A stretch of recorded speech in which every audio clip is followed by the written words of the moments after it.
Muy buenas amigos, para compartir de nuevo otro día más un poquitito de la palabra de Dios, hoy con un tema pero muy, diría, pues posiblemente el más polémico que existe en la teología. De hecho, cuando diga el título, muchos van a saber el por qué. Ha sido un tema donde ha dividido a grandes teólogos, unos de una vertiente, otros de otra vertiente. De hecho, le he cambiado el título, lo iba a titular de una manera, pero lo he cambiado porque esto no se trata de un teólogo o de otro teólogo, sino de lo que dice la palabra de Dios. Es un tema que es como tragarse lo voy a hacer muy resumido, pero es un tema que es como tragarse un entrecot así de gordo que hay que masticar muchísimo. Pero voy a hacerlo lo más resumido posible y lo más entendible posible. Le podía haber titulado, y ahora van a entender por qué es tan polémico este tema.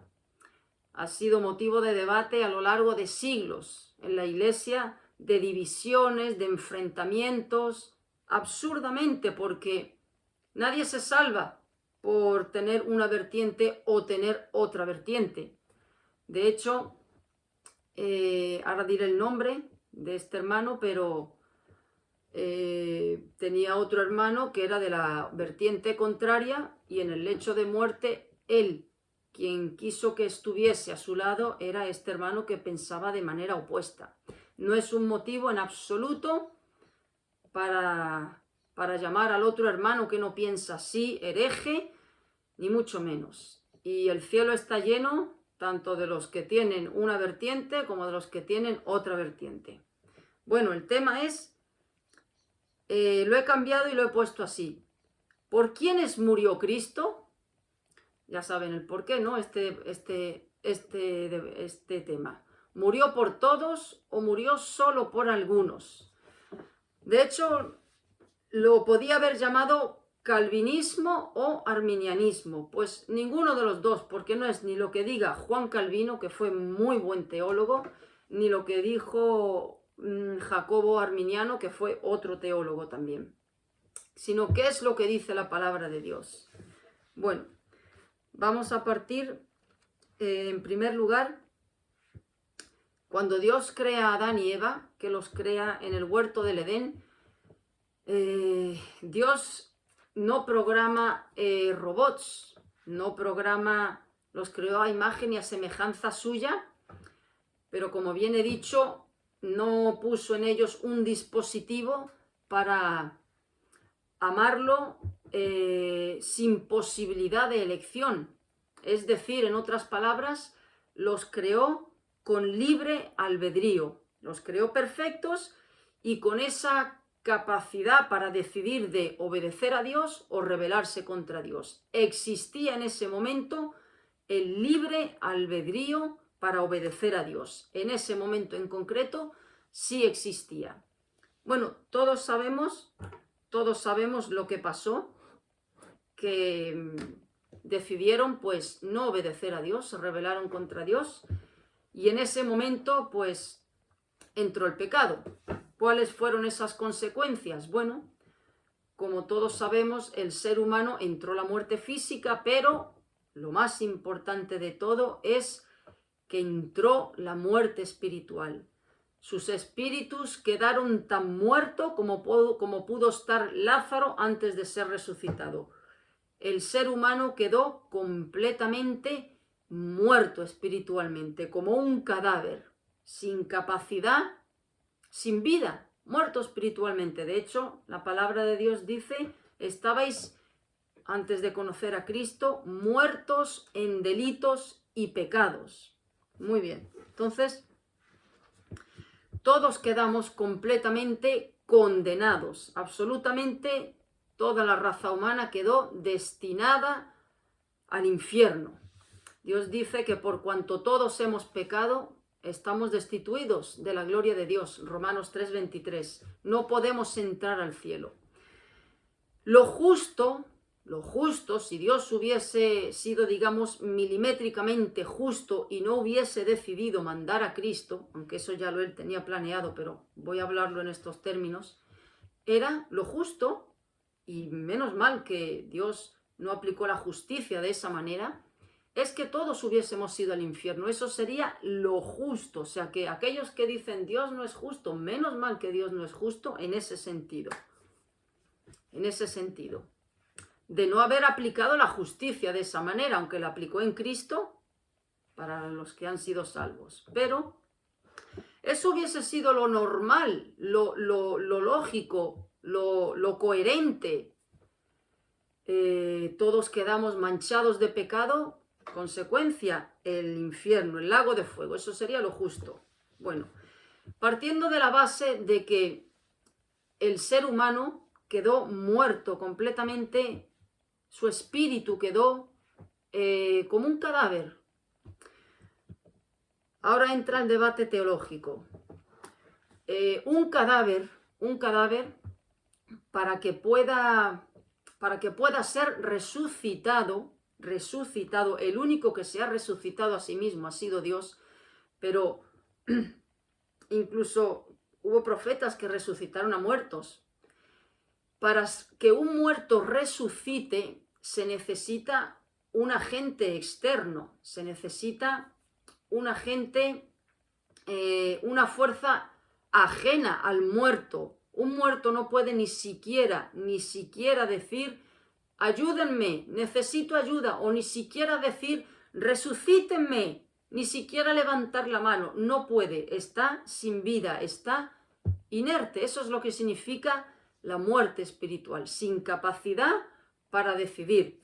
Hago un pequeño paréntesis. Cuando he dicho lo del libre albedrío que tenían Adán y Eva antes de la caída, ellos tenían ese libre albedrío de decir obedecemos a Dios o no lo obedecemos. En el momento en el que pecaron, terminó el libre albedrío y el ser humano quedó incapacitado en cuestiones. ¿En qué me refiero con que quedó sin libre albedrío? Es evidente que existe el libre albedrío en decisiones morales, en decisiones triviales, en decisiones de cuestiones de la vida cotidiana y todo tipo de decisiones morales. Yo decido drogarme o yo decido no drogarme, yo decido casarme, yo decido no casarme, yo decido ayudar a esta persona, decido no ayudarla. Yo decido, pero en lo que ahí sí existe el libre albedrío.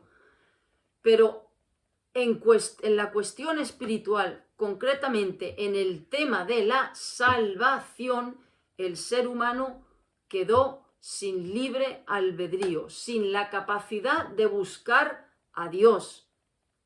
Bien claro viene en Romanos, capítulo 3, versículo 11, dice, no hay quien busque a Dios. Ahora bien, mucha gente dice, muchísima gente dice, no, yo buscaba a Dios, yo iba detrás de Dios, yo siempre he buscado a Dios. Bueno, eso no es buscar a Dios, eso es simplemente Dios ha creado al ser humano.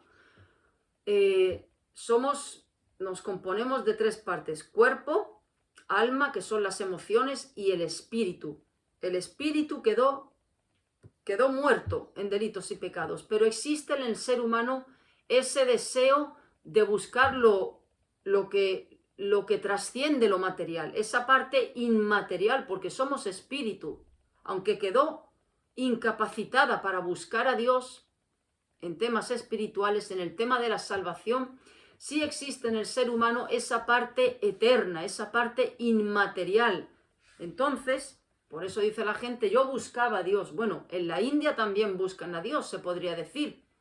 Y están el día entero invocando espíritus, invocando lo inmaterial. ¿Por qué? Porque el ser humano tiene un espíritu, tiene una parte inmaterial.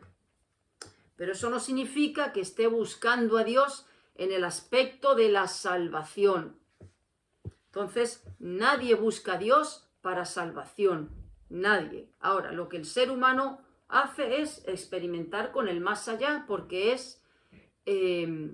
no es solamente físico, no es solamente materia, tiene una parte inmaterial que es el espíritu. Entonces, Partiendo de la base de que ya no existe libre albedrío en el sentido de la capacidad de buscar a Dios. ¿Por qué? Porque el espíritu quedó muerto en delitos y pecados. Retomo lo del cadáver. Un cadáver no puede pedir auxilio, no puede pedir ayuda para ser resucitado, ni siquiera levantar la mano y decir quiero ser resucitado. No, tiene que venir un agente externo e infundirle vida, incluso para que diga heme aquí, ayúdame, o resucítame, o quiero ser salvo. No parte del muerto. Tiene que venir alguien y darle esa capacidad de clamar, esa capacidad de decir ayuda. No puede porque está muerto. Ahora bien, como bien he dicho, todos quedamos condenados y lo justo hubiese sido que Dios nos hubiese enviado a todos al infierno. Eso sería la justicia de Dios aplicada al dedillo. Dios tiene otro atributo, y ahora viene el gordo de por quiénes murió Cristo. Dios tiene otro atributo que es la soberanía, es otro atributo de Él. Tiene la misericordia, el amor, la justicia, la ira, y otro es la soberanía. La soberanía es que hace con lo suyo lo que quiere y no tiene que darle cuentas a nadie. Yo tengo este bolígrafo, es mío, puedo perfectamente usarlo para escribir o perfectamente, si quiero, lo pongo en el cenicero de allí y no lo vuelvo a utilizar. O si quiero, lo tiro a la basura. Y nadie me puede decir, no hagas eso con el bolígrafo. Es mío y hago lo que quiero con el bolígrafo. Eso significa que es soberano. Entonces, ahora, que Dios en su soberana voluntad, sin merecerlo nosotros, haya querido decir voy a salvar de la raza humana, todos merecen el infierno, pero yo, como soy soberano, voy a decidir salvar a unos cuantos. Hago énfasis, no tenía por qué salvar a nadie. No tenía por qué salvar a nadie. Entonces, ¿por qué salva este? ¿Por qué no salva este? Ahora vamos a ver qué es lo que dice Dios. ¿Y por qué unos sí y por qué otros no? Bueno, vamos a ver primero si verdaderamente ha muerto por todos o ha muerto solo por aquellos que Él ha escogido dentro de su soberana elección, su soberana voluntad. Bueno, a esto se le llama predestinación. Predestinación. Vamos a ver qué dice Efesios capítulo 1, versículo 4. Dice, hablando de Cristo, según nos escogió en Él antes de la fundación del mundo. O sea, ahí hay una elección, escoger. Escoger no significa coger un paquete entero, significa una elección. Versículo 5. Nos escogió según el puro afecto de su voluntad. De su voluntad. Mucha gente dice aquí, mucha gente que rechaza el tema de la predestinación dicen, no, yo creo en la predestinación, pero es que Dios escogió a algunos porque Él vio de antemano, allá en la eternidad, Él vio que tal persona, que aquella mujer de allí, que aquel hombre de allí, cuando se le presentase el Evangelio, iban a decir que sí y me iban a aceptar. Entonces Dios dice, a ti te escojo. Bueno, eso no es posible porque si estaban muertos, no pueden, no tienen capacidad de decir yo quiero. Tiene que venir alguien de fuera e infundirles esa capacidad para decir yo quiero.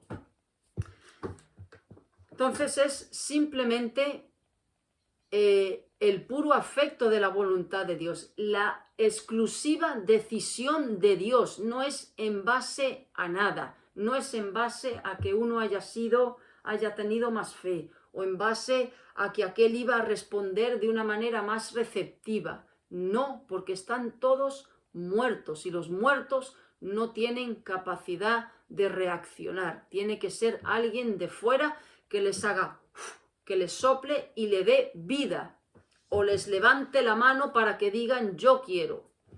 Por lo tanto, es según la pura voluntad de Dios. Otro versículo, versículo 11. Habiendo sido predestinados conforme al propósito del que hace todas las cosas según el designio de su voluntad. Él escoge única y soberanamente porque Él quiere, por su propia voluntad. No escoge a Pepito porque Pepito, cuando en su día le van a presentar el Evangelio, Pepito va a decir que sí. Pepito no puede decir que sí porque Pepito es un muerto. Y para que Pepito diga que sí, tengo yo que escogerlo, infundirle vida para que diga que sí. Por lo tanto, no hay nada en Pepito que me haga a mí decir quiero a Pepito, quiero escogerlo. No, eso sería orgullo. Por lo tanto, vemos claramente que Dios escoge simplemente porque Él quiere. No hay nada en el ser humano atractivo para Dios, en ninguno de nosotros, ni en Pablo, ni en Pedro, ni en Jeremías, ni en cualquier cristiano que esté sentado en un banco. Nada hay en el ser humano atractivo para que Dios haya dicho, pues a ti sí, no, a ti no. Mira, tú tienes un corazón más blandito, a ti te escojo. Falso, no existe eso. Dios escoge simplemente porque Él quiere. Bueno, esto es tremendamente rechazado, completamente rechazado por muchísima gente porque humilla mucho al ser humano. Lo humilla tremendamente. No hay nada atractivo en nosotros. Nada que digamos que ablande el corazón de Dios para escogernos. Él nos escoge, como viene leído, por su exclusiva y soberana voluntad. No hay absolutamente nada más. Hablando de para que el muerto diga yo quiero, vamos a ver por qué el muerto dice yo quiero, porque todos estamos muertos, pero por qué algunos, voy a decirlo así, levantan la mano y dicen yo quiero ser salvo. ¿Por qué? Es evidente que alguien les ha infundido vida para que digan yo quiero. Si vamos a Efesios capítulo 2, versículo 8, mucha gente, como bien he dicho, dice, Dios me escogió porque Él sabía la fe que yo iba a tener. No, nadie tiene fe. Yo puedo tener fe de que mañana voy a hacer esto y aún así es difícil. Yo puedo tener fe, no sé, en cualquier cosa trivial de aquí, pero la fe que es para salvación no la tiene el ser humano, no la tiene porque está muerto. Parto de la base, y lo voy a repetir muchas veces, ese ser humano quedó muerto en el momento del Edén que cayeron Adán y Eva.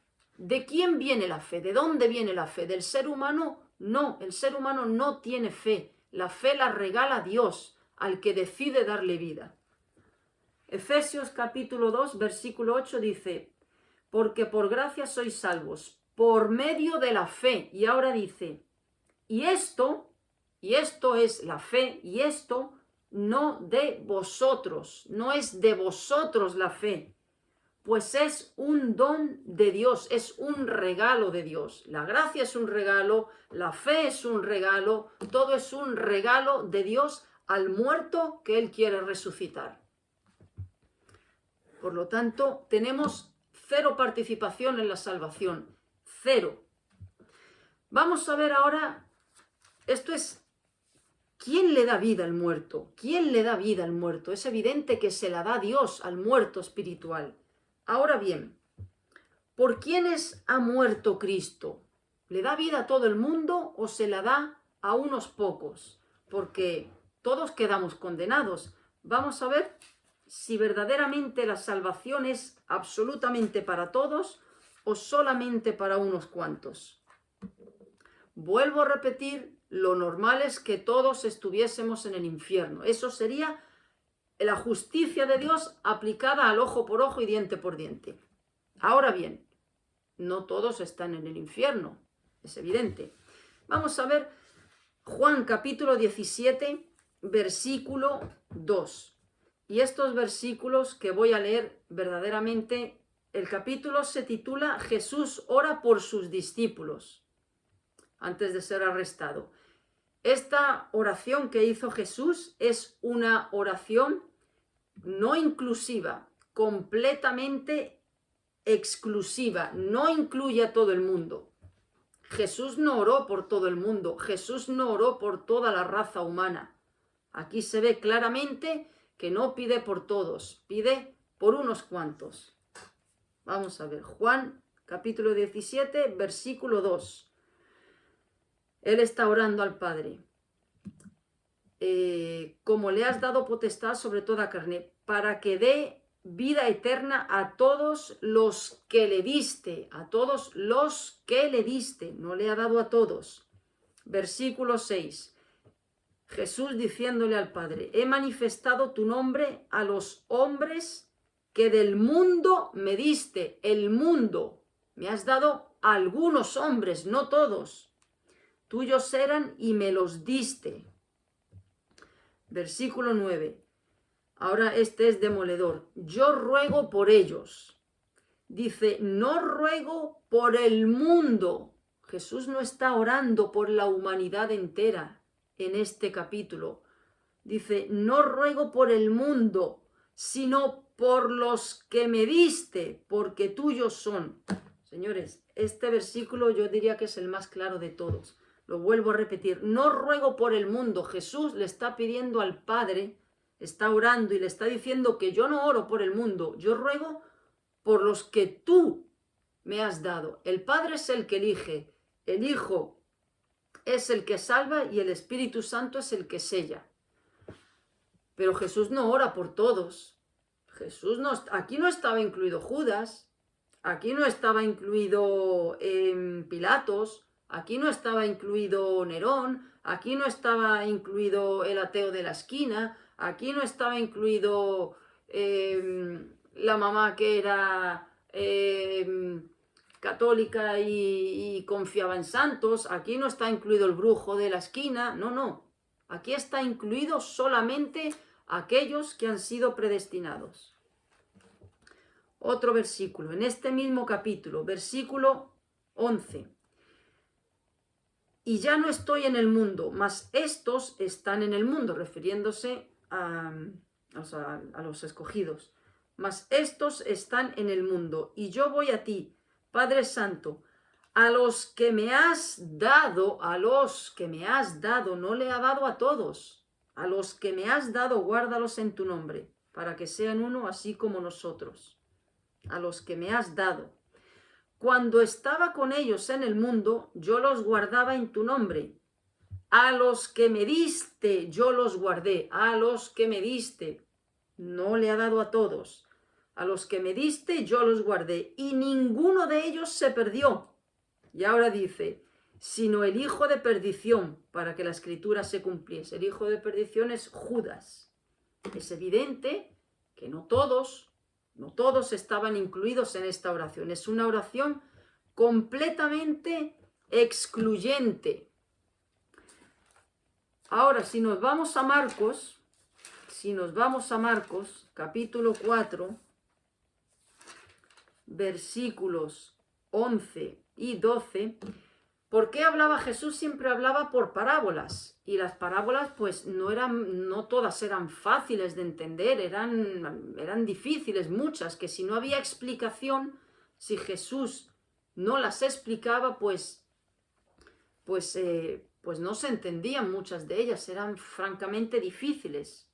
Entonces, después de Jesús decir la parábola del sembrador, le dice Jesús a sus discípulos y les dijo, a vosotros os es dado saber el misterio del reino de Dios, mas a los que están fuera, o sea, al resto de la gente, por parábolas todas las cosas. A vosotros sí os lo voy a explicar, pero a los de fuera, a esos por parábolas, para que viendo, vean y no perciban, y oyendo oigan y no entiendan, para que no se conviertan y les sean perdonados los pecados.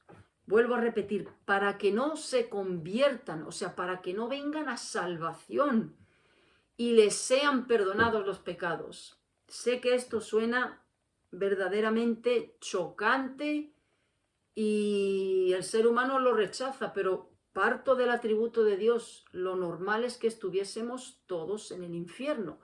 Dios, en su soberana voluntad, que haya decidido decir, pues dentro de la raza humana, voy a rescatar a unos cuantos para mostrar mi atributo de la misericordia.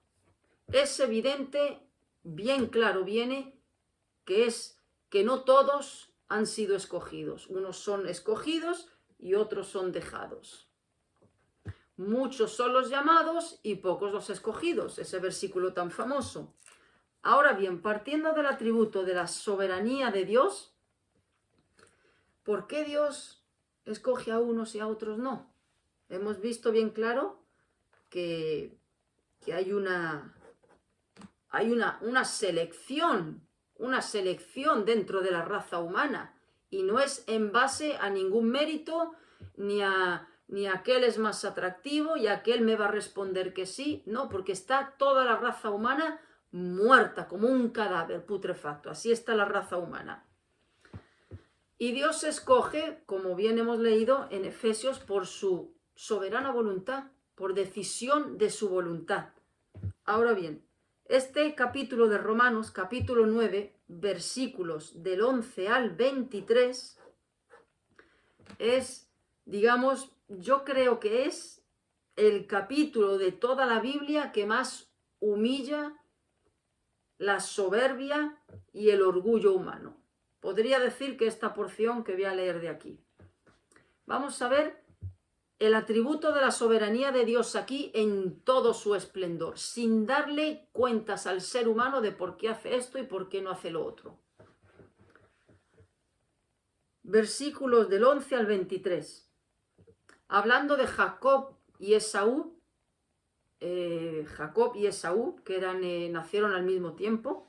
Esaú nació un poquito antes, pero al mismo tiempo, unos segundos antes.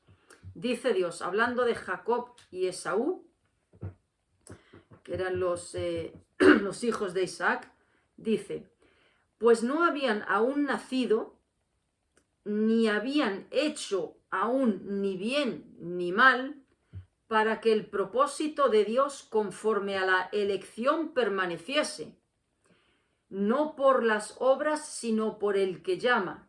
Es decir, no habían ni siquiera nacido y ya había una elección de Dios. Ya Dios había escogido y ni siquiera habían nacido. Y no por obras, fue una elección de Dios.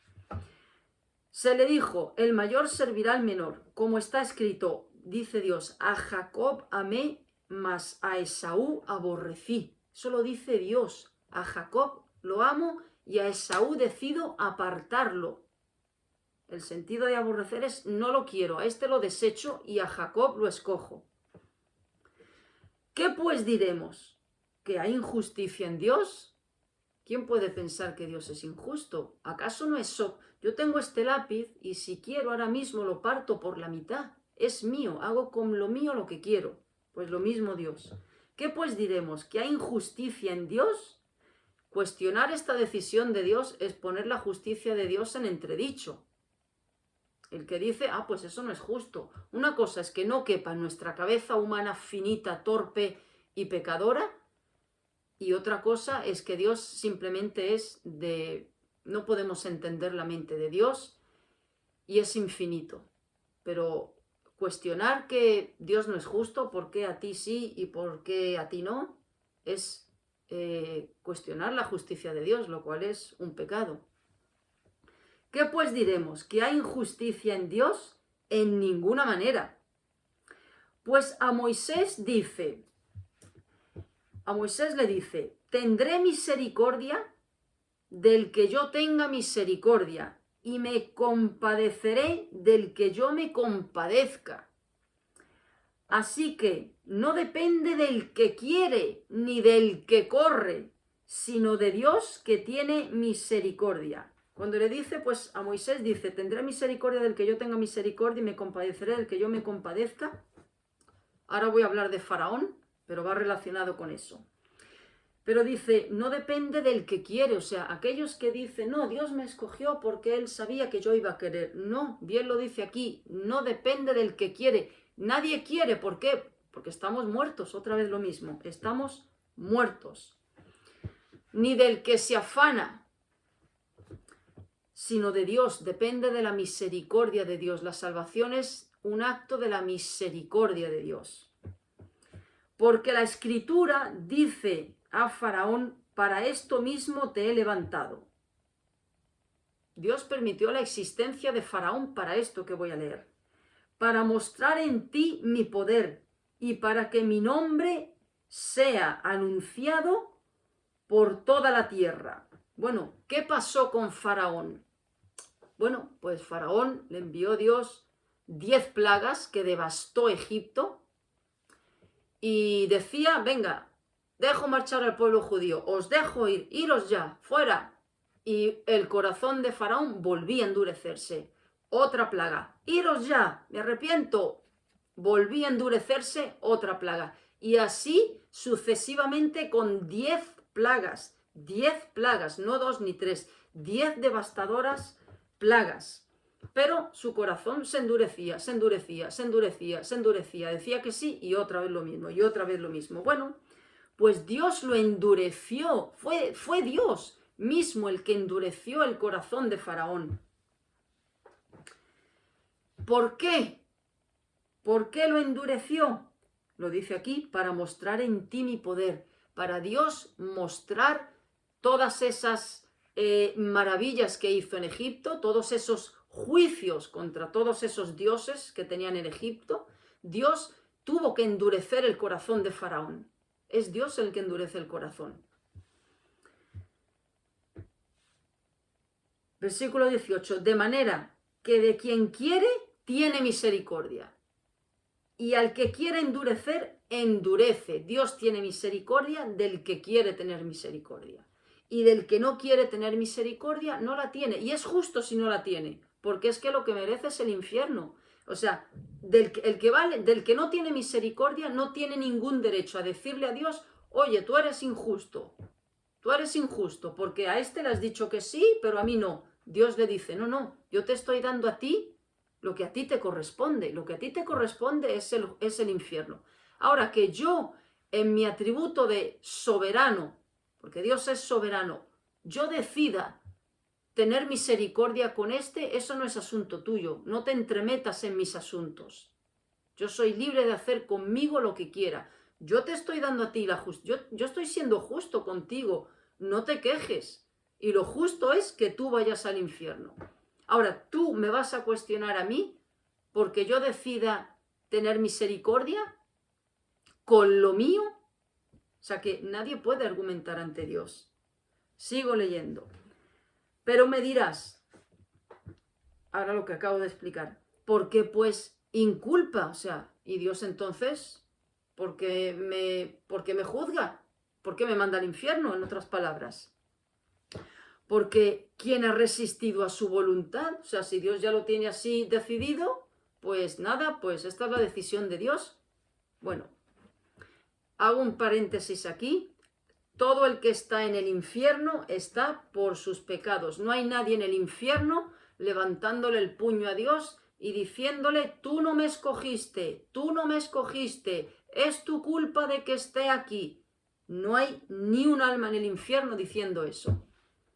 Todos los que están en el infierno están perfectamente de acuerdo con el juicio de Dios. Saben que están ahí por sus pecados, no porque Dios no los haya elegido. Cada uno se va al infierno por sus pecados. Si no tuviésemos pecados, no habría nadie en el infierno, pero en el infierno estamos por nuestros pecados. Por lo tanto, nadie dice, ay, tú no me escogiste, por eso estoy aquí. No. Todos saben, yo estoy aquí por ser un adúltero, por ser esto, etcétera, etcétera. Dice, mas antes, oh hombre, ¿quién eres tú para que alterques con Dios? ¿Quién es el ser humano? Verdaderamente esto es para leerlo diariamente cuando uno se pone a cuestionar a Dios. ¿Quién es el ser humano para pedirle explicaciones a Dios? A ver, o sea, el rey del universo rebajándose a explicarle a una hormiguita pecadora sus decisiones. Dice, ¿dirá el vaso de barro al que lo formó? ¿Por qué me has hecho así? Yo tengo una masa de barro y yo decido hacer una taza fea, rústica, áspera, y decido hacer otra taza muy esbelta, muy lisa y con mucha decoración. Y decido poner esa taza así de preciosa en la entrada de mi casa y ponerle varias flores. Y la otra la pongo en el trastero para guardar las esponjas. Oye, yo he hecho lo que he querido con mi masa, porque para eso es mía. Nadie puede decirme por qué has hecho esta así, esta así. Digo, porque tengo una masa y yo pues hago uso de la masa como yo quiero, porque es mía. ¿Dirá el vaso de barro al que lo formó, por qué me has hecho así? ¿O no tiene potestad el alfarero sobre el barro para hacer de la misma masa un vaso para honra y otro para deshonra? Lo que acabo de explicar. Yo utilizo esta taza para meter las esponjas sucias del jardín con las que he lavado las macetas. Utilizo esa taza para eso. Y esta otra la pongo en una mesa en la entrada de mi casa con un montón de rosas violetas, por ejemplo. Yo soy la dueña de esas tazas, hago lo que quiero, le doy el uso que quiero. Va a venir un extraño a decirme, oye, eso no es justo, ¿por qué pones esta taza aquí y aquella la tienes allí? Dice, ¿y qué si Dios, queriendo mostrar su ira y hacer notorio su poder, soportó con mucha paciencia los vasos de ira preparados para destrucción? En otras palabras, si Dios quiere mostrar el atributo de su ira, el atributo de su justicia, con vasos de deshonra, en otras palabras, con los que no se salvan, Dios muestra su atributo de justicia. En el infierno está siendo exaltado el atributo de la justicia de Dios, el atributo de la ira, el atributo de la santidad. Todos esos atributos están siendo exaltados en el infierno.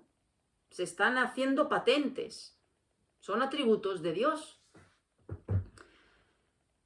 Dice, soportó con mucha paciencia los vasos de ira. Los vasos de ira son los inconversos, preparados para destrucción, preparados para la perdición eterna. En ellos Dios muestra su atributo de la justicia, su atributo de la ira, su atributo de la santidad. Todo esto, todos esos atributos, Dios los manifiesta en el infierno con los que se condenan. Y para hacer notorias las riquezas de su gloria, las mostró para con los vasos de misericordia que Él preparó de antemano. Lo mismo en el lado contrario. Para aquellos que Él decide salvar, Él muestra pues el atributo de la misericordia, el atributo del amor, el atributo de la compasión. Todo eso lo demuestra Dios con los salvos. Entonces, todo se trata de Dios, no se trata de nosotros. Se trata de los atributos de Dios, se trata de la gloria de Dios. Y Dios tiene todo el derecho y todo el poder de decidir cómo quiere hacer notorio esos atributos suyos. Él hace con lo suyo lo que quiere. Entonces, bueno, pues este capítulo, estos versículos, concretamente del 11 al 23, verdaderamente son una plancha de acero trituradora a la soberbia y al orgullo humano. Nadie puede decirle a Dios, yo estoy en el infierno porque tú no me escogiste. No, yo estoy en el infierno porque mis pecados me han traído aquí. Ahora bien, Dios es soberano. El problema es que mucha gente, y voy a hablar de creyentes, no gente, sino de creyentes, pues quieren obviar este atributo de Dios. Y el atributo de Dios de la soberanía verdaderamente tiene un papel estelar en el asunto de la salvación. Es que lo anormal es que haya gente en el cielo. Eso es lo extraño. Eso es lo anormal. Es que no tendría que haber ni un humano en el cielo. El infierno tendría que estar poblado de todos los seres humanos. Entonces, lo anormal es que haya unos cuantos en el cielo. Eso es lo anormal. Porque Dios ha querido mostrar su atributo de la misericordia de esa manera.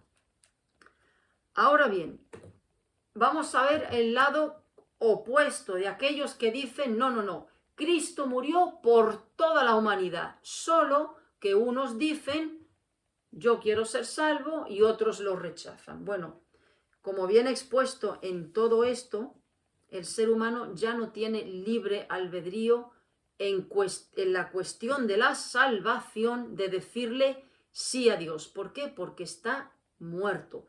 Tiene libre albedrío en cuestiones morales, en decisiones de esta vida, pero no en el aspecto de la salvación, porque es un cadáver espiritual. Entonces, los que piensan que Cristo murió por todos, pero claro, no todos lo reciben, se acogen al famoso versículo de Juan 3:16. Porque de tal manera amó Dios al mundo que ha dado a su Hijo unigénito para que todo aquel que en Él cree no se pierda, mas tenga vida eterna. Vale. Ellos dicen, ¿ves?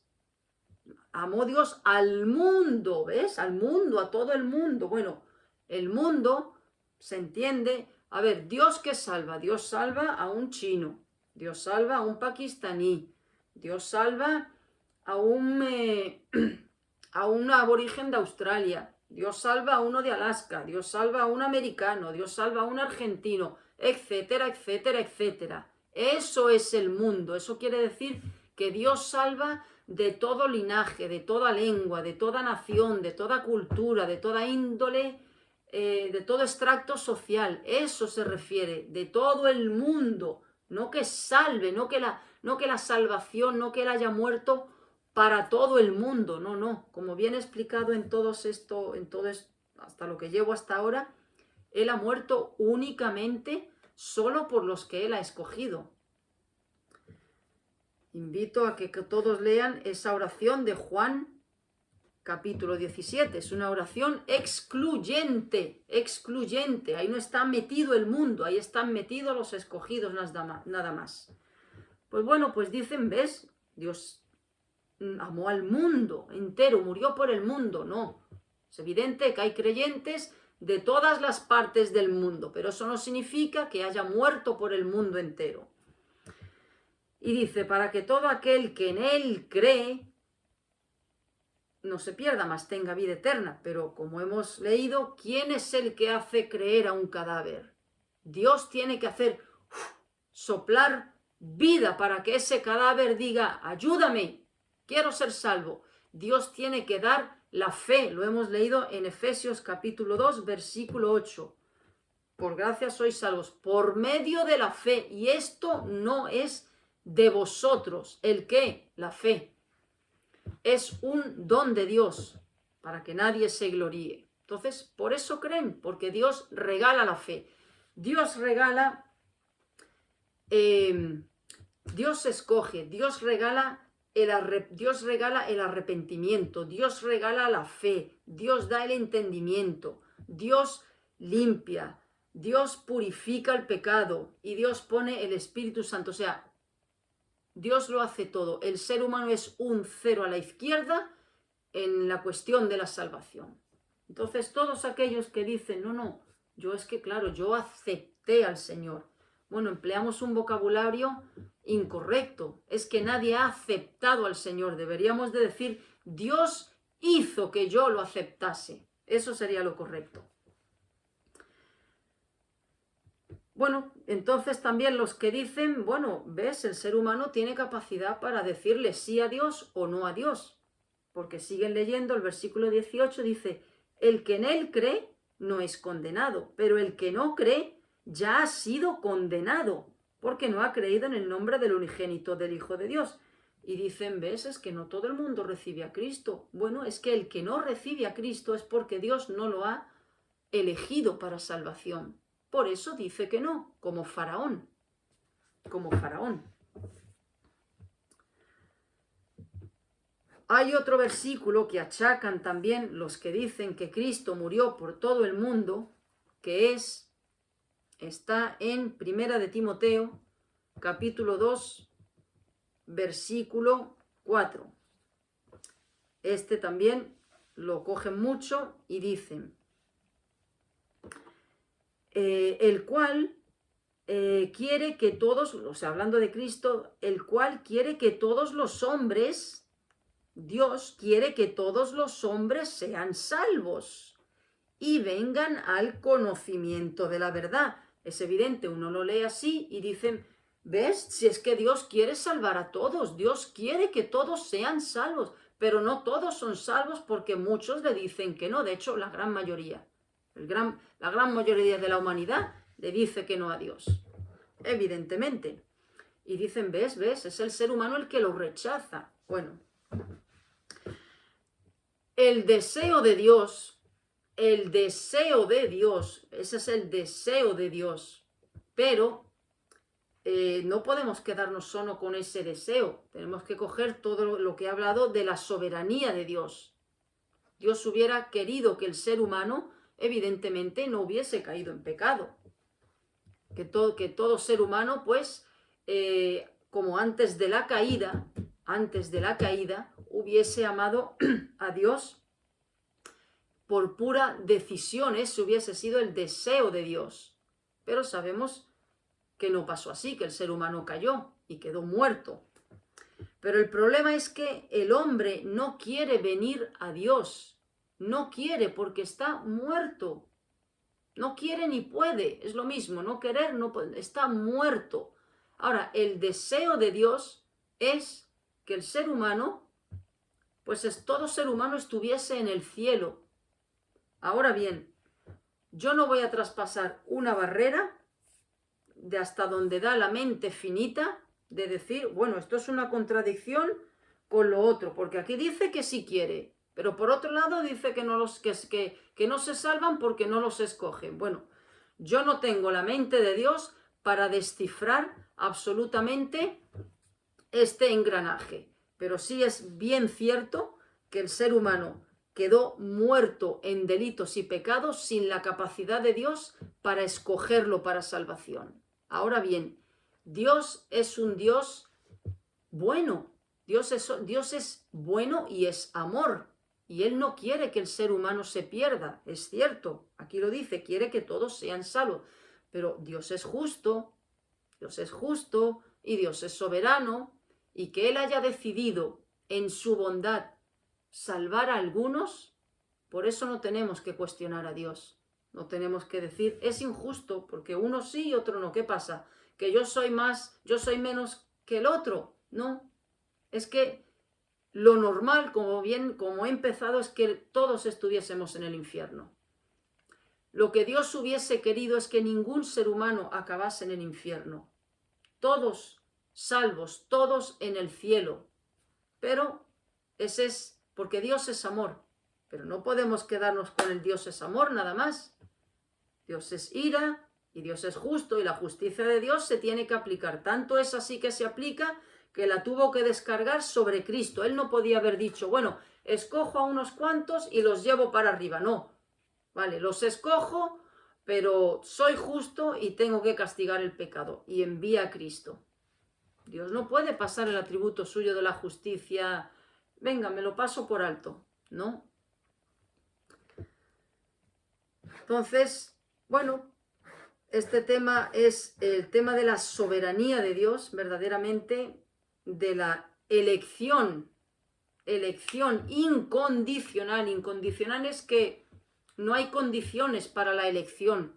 Parte de la pura voluntad de Dios, parte de la misericordia de Dios. No hay nada atractivo en ningún pecador que haya sido salvado, el cual haya movido a Dios a decir, tú sí, porque yo veo que tú tenías un corazón más blando que el vecino de allí. Tú siempre eras más receptivo, tú eras más amoroso. Eso no existe, eso no existe. Puede ser que para cuestiones de esta vida sí, pero para la salvación no. Dios resucita cadáveres muertos, cadáveres inertes. Eso, así quedó el espíritu en el momento de la caída, en el huerto del Edén. Muerto, tiene que venir un agente externo y soplarle vida, como hizo con Lázaro, resucitarlo. Y eso es lo que hace el pecador cuando se arrepiente. Ya ha habido una obra de Dios dentro del corazón del pecador para que ese pecador entienda el Evangelio. Es Dios el que quita el entendimiento, Dios es el que abre el entendimiento.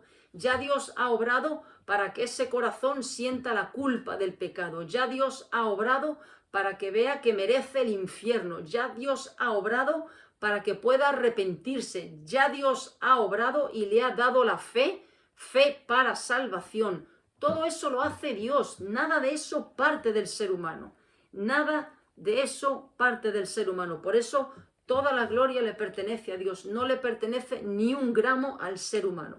Sé que esto es tremendamente rechazado por muchos creyentes, pero el ser humano no puede llevarse ni un átomo de gloria en la salvación. En el cielo no hay nadie que diga, a mí me escogió porque vio qué tal.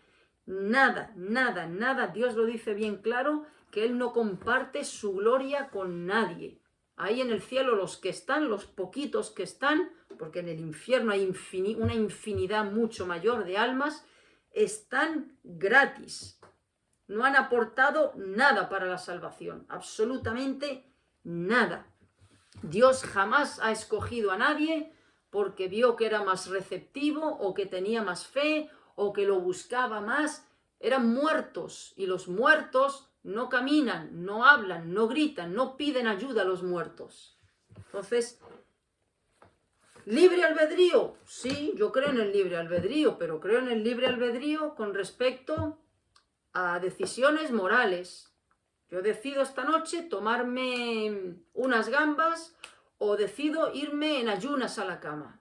Yo tengo esa decisión, esa capacidad. Cuestiones, yo decido ayudar a mi vecina. Me cae mal, decido no ayudarla.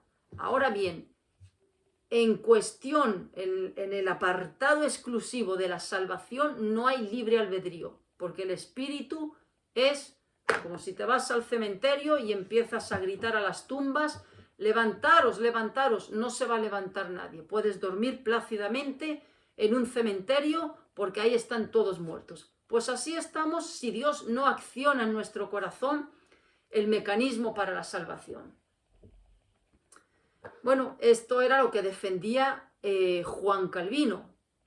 Lo otro, de que el ser humano tiene la capacidad para decirle a Dios sí o no, es lo que defendía Jacobo Arminio. Pero bueno, con todo lo que he leído, desde luego queda bien claro que un muerto no tiene ninguna acción en la salvación. La tiene al 100% Dios. Un muerto no pide ayuda, un muerto no dice yo quiero. Si alguien no ha activado el mecanismo para decirle di que sí quieres, para darle el deseo, y eso parte de Dios, solamente parte de Dios. Es un tema verdaderamente bien discutido, pero la gloria le pertenece únicamente a Dios, solamente a Dios. E intentar decir, no, es que yo tal, no, es que yo tal, es que yo tal, no. Entonces tú no estabas muerto. Tu espíritu estaba vivo, o sea, a ti no te afectó la caída. En otras palabras, es decir eso. Bueno, gracias Señor por este tiempo, por este estudio. Gracias porque tú tuviste dentro del atributo de tu soberanía, la misericordia de escoger algunos vasos para salvación. Gracias porque los que creemos en ti, pues los que tú has hecho que creamos en ti, has tenido misericordia, Señor. No entendemos todas las cosas, sabemos que tu mente es infinita, pero descansamos en que tú eres completamente justo, en ti no existe la injusticia, tus juicios son justos y rectos, pero también tu misericordia es veraz también, es evidente. Toda la gloria te pertenece a ti, tú eres el autor de principio a fin de la salvación.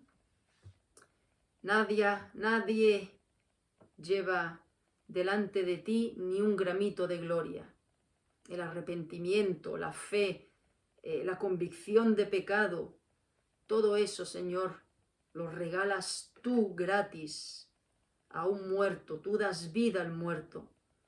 Y eso es lo que somos cada uno de los que te hemos recibido como Señor y Salvador. Muertos, resucitados por el puro afecto de tu voluntad.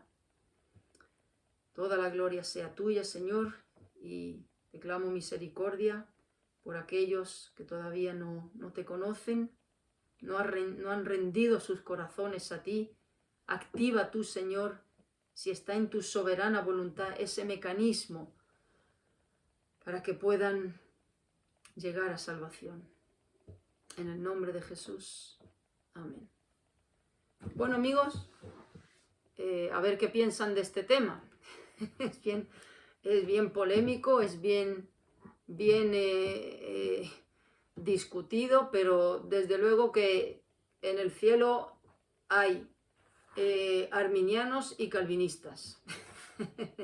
Y ninguno que piense como Juan Calvino, o voy a quitar Juan Calvino y Jacobo Arminio porque eran hombres. Ninguno que piense de la manera que he expuesto al principio, o si piensa de la otra manera, tiene derecho a decirle al otro hermano que es un hereje, como muchas veces lastimosamente circulan por las redes, y es vergonzoso cristianos, supuestos cristianos, insultándose en las redes porque no tenemos el mismo pensamiento en ciertos puntos. Creo que francamente esto ensucia el nombre de Cristo, es motivo de bochorno, y si existen las redes, pues que no la usemos para insultarnos unos a otros, porque en realidad no nos estamos insultando unos a otros, estamos ensuciando el nombre de Cristo. Pues nada, hasta aquí ha sido todo, y si quieren pues me pueden escribir algún comentario sobre este tema. Hasta la próxima.